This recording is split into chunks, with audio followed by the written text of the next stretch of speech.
তখন তারা জবাব দিচ্ছে, কিসের পুলিশ, দেশ চালাই আমরা, দেশ চালায় ছাত্ররা। দর্শক, সময় যতই যাচ্ছে কোটা সংস্কার আন্দোলনকারী ভুয়া সমন্বয়করা ততই বেপরোয়া হয়ে উঠছেন। সম্প্রতি সমন্বয়কদের নাম ব্যবহার করে সারা দেশে চাঁদাবাজি শুরু হয়েছে। কোটা আন্দোলনকারী ছাত্ররা সমন্বয়কদের নাম ব্যবহার করে সারা দেশে শিল্প প্রতিষ্ঠান থেকে হাতিয়ে নিচ্ছে লক্ষ লক্ষ টাকা। সমন্বয়করা স্বৈরশাসক শেখ হাসিনার পতন ঘটিয়ে মানুষের কাছে হিরো বনে গিয়েছিলেন, সেই সমন্বয়কের নামই এবার হচ্ছে চাঁদাবাজি। কিছু ভুয়া সমন্বয়ক চাঁদাবাজি, লুটপাট সবই করছে। এবার সমন্বয়কদের উপর ক্ষেপে গেলেন ব্যারিস্টার রুমিন ফারহানা।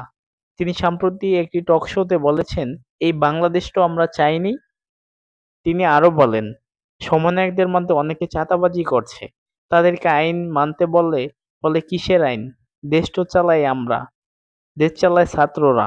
চাঁদাবাজ সমন্বয়করা চাঁদার টাকা না দিলে মানুষকে ভয় দেখায়, বলে আমাদের সমন্বয়কদের সঙ্গে যোগাযোগ আছে, মামলা দিয়ে দিব।